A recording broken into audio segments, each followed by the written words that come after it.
One day the holy prophet of Allah was going somewhere when he met a man selling a camel. The holy prophet, peace be upon him, liked the camel and bought it at an agreed price. The holy prophet, peace be upon him, did not have money on him at the time, so he asked the camel dealer to follow him up to his home and he would pay him his due. The man agreed.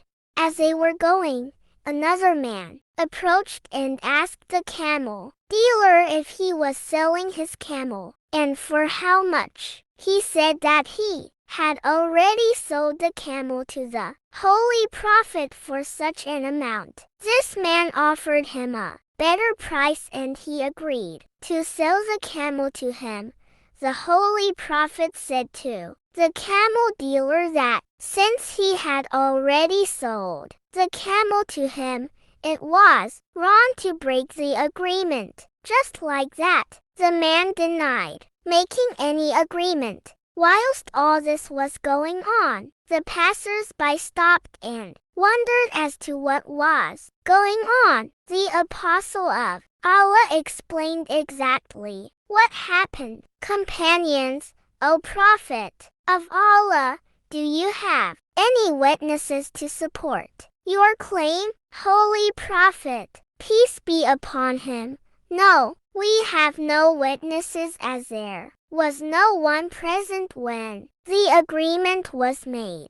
Companions, sorry, we don't think we can help you. How can we be sure who is telling the truth and who is lying? A very close companion of the Holy Prophet happened to pass by and saw the Holy Prophet, peace be upon him, surrounded by the people. On inquiring about it, he came to know what happened.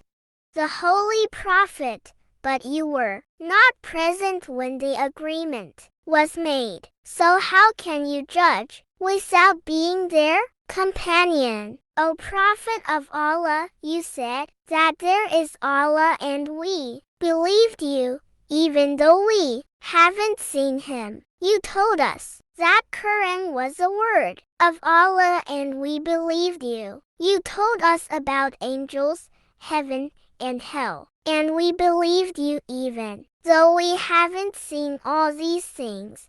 How is it possible that you would lie about such a petty thing?